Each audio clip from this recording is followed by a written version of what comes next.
Hello everybody, so again we're going to write some poetizer poetry. Let's see, well, yay! Nice.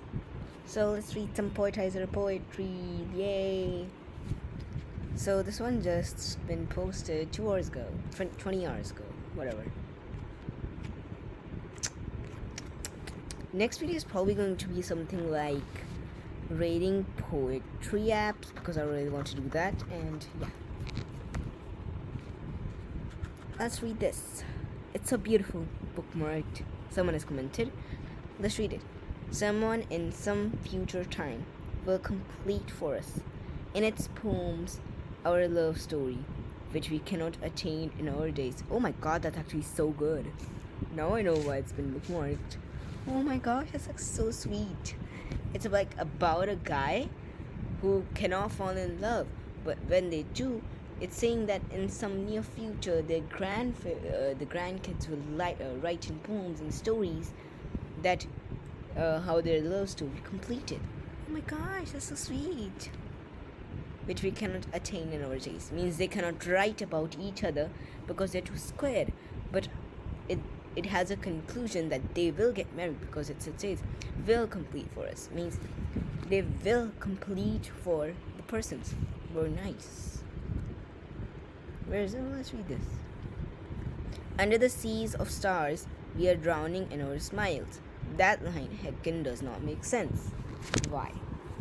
The sea of stars makes sense. We are drowning in our smiles. I don't know if he really meant in, because in means like to be in something. For example, he was penetrating in the bottle. The milk was penetrating. Yeah, that. Put the glass in the jug. No. There will be also too. What? Wait. Did I just said put the glass in the jug? Dang. I don't know. Put the ink in the marker. So that's kind of the thing. You can't just say we are drowning in our smiles. You could have written we are drowning while we are smiling, but what, like it's like a sea of stars where you are like drowning is something very depressing, like you don't want to joke while smiling. I don't know, let's read the other lines. Lose means to like lose, like to not win. I think it should have been lost in each other's voices, void of words filled with vows. I think it should have been echoes more than anything. The velvety kiss of air, we shiver under each other's stare, only to be warmed with love and care. So I think he was actually going for that type of thing, like depressing type, because he did say at the end, only to be warmed. Only means he is not yet warmed. He wants someone to be warm with him. I think it's like about some like crush that he's lost in, like he's lost in the sea of stars. He smiles as soon as his like heart flutters when he hears a voice. There's like a void of words. His mind is like continuously thinking what to do. There's many echoes, like he's anxious when he sees her, but when the fresh air of her, like the perfume we can say, comes near her, he finally can confess her love when they stare. So I think that's something he was going for, or she was going for. Kind of like very much open to interpretation. There's literally no context.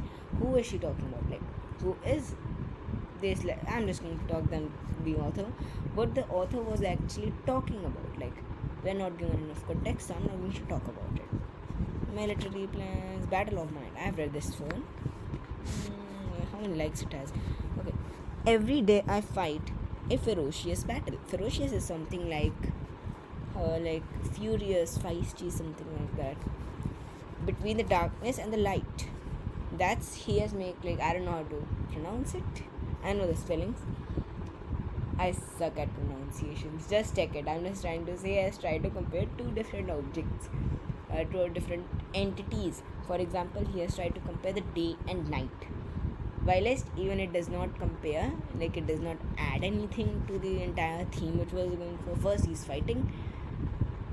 No, okay, it makes sense. It makes sense.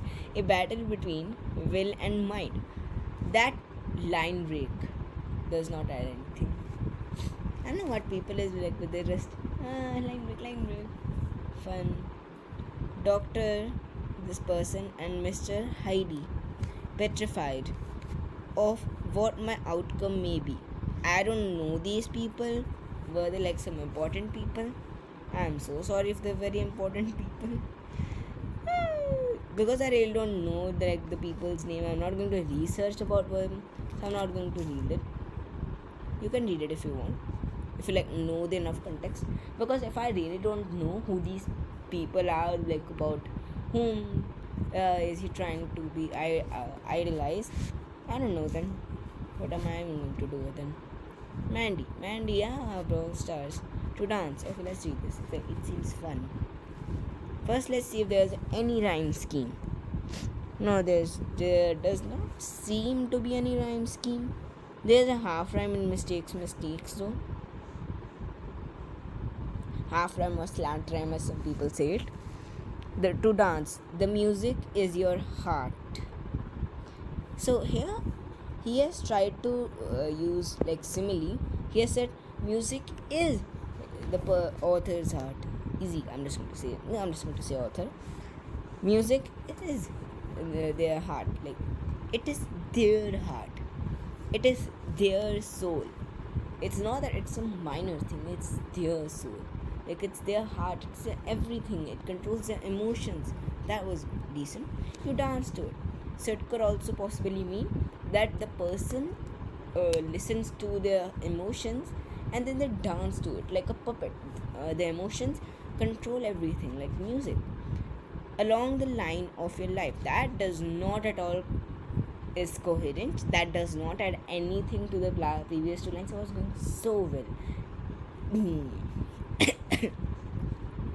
It could possibly mean that the music plays on while you continue with your life. So emotions you have, even when you're doing anything, when you're moving along all walks of life, you still have that some emotions which you just provide you warmth and coziness or anxiousness, those cringe moments. And no one ever tells you the mistakes you make in your dance. These lines are also very good.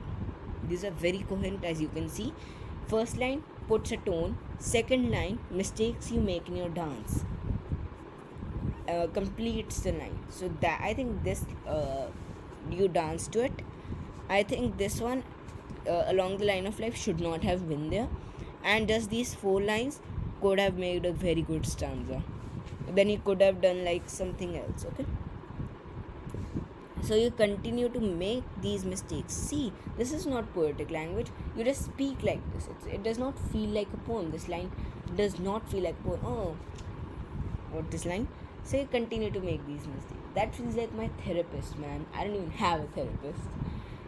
Ooh. And people begin to notice what they begin to notice, but does it really matter? Okay, so it's the person makes the mistakes. I think it has become a trend that I just don't know what to call people. Sometimes I say they slash them slash he slash she.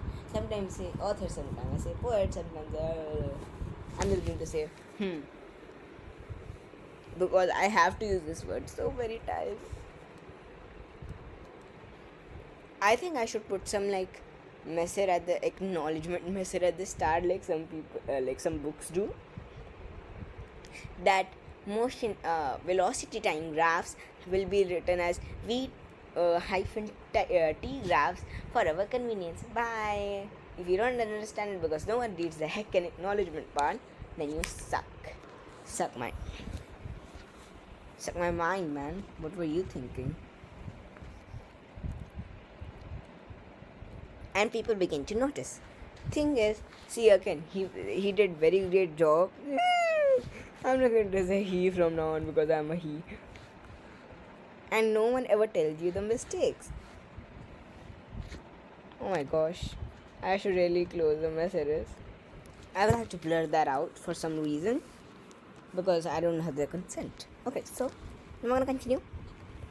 I know, but I'm gonna continue. But does it really matter? Matter means matter.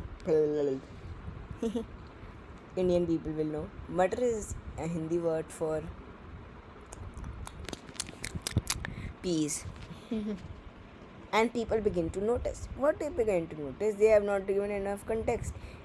Instead, they have. So you continue to make these mistakes. The people notice the mistakes. Be more attentive, man.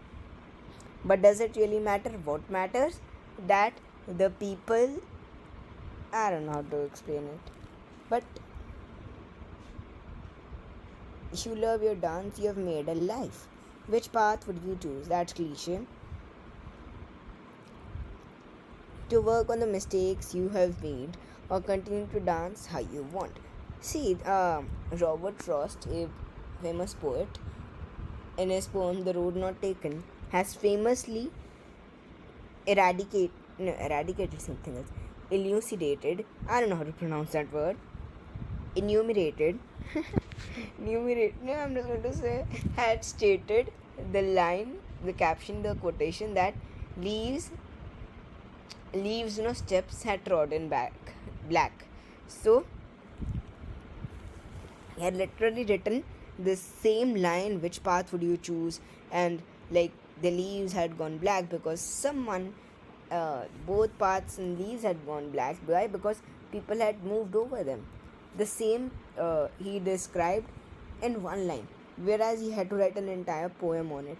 So I think that's just shows like he's not a decent writer now.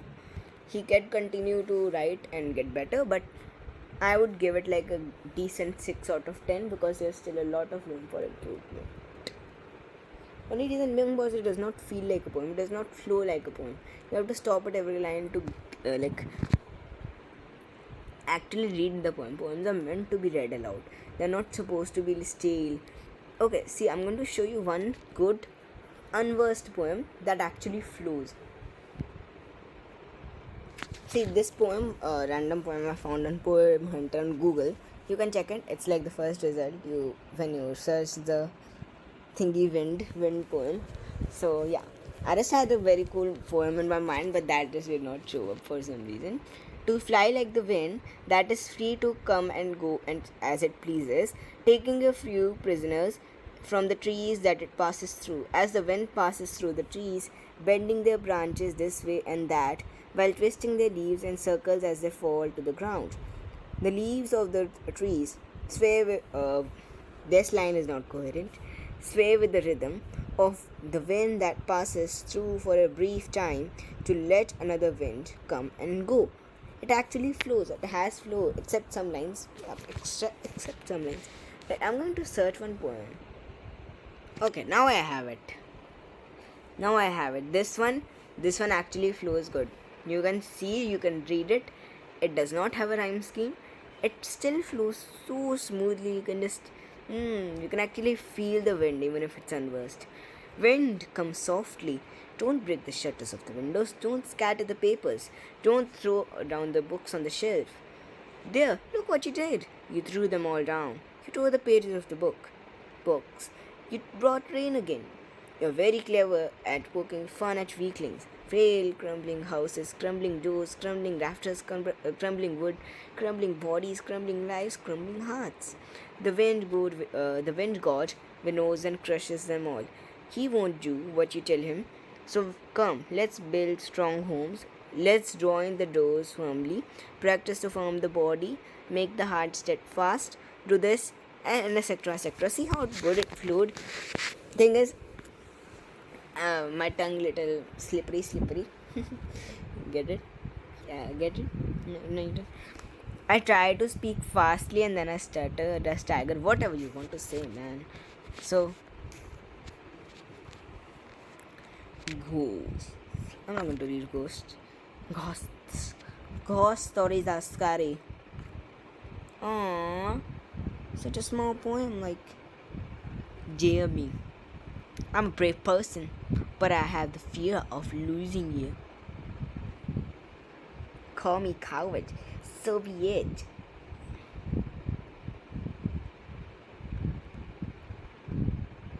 That's the most cliche piece of writing I ever seen. It seems like it was like uh, one of the first Google quotations you get. Literally. Not good. The fall of hope. The fall of hope. When I'm alone, I find no hope. Hope to live, hope to be free. I have stories to tell, but now I have to tell. Everyone just passes by. I want to be where I'm high. Does this have a rhyme scheme? It does not. It heckin' does not. It's a scam. It's a scam. It's a scam, man. It's a scam. It's a scam, man. So what I'm trying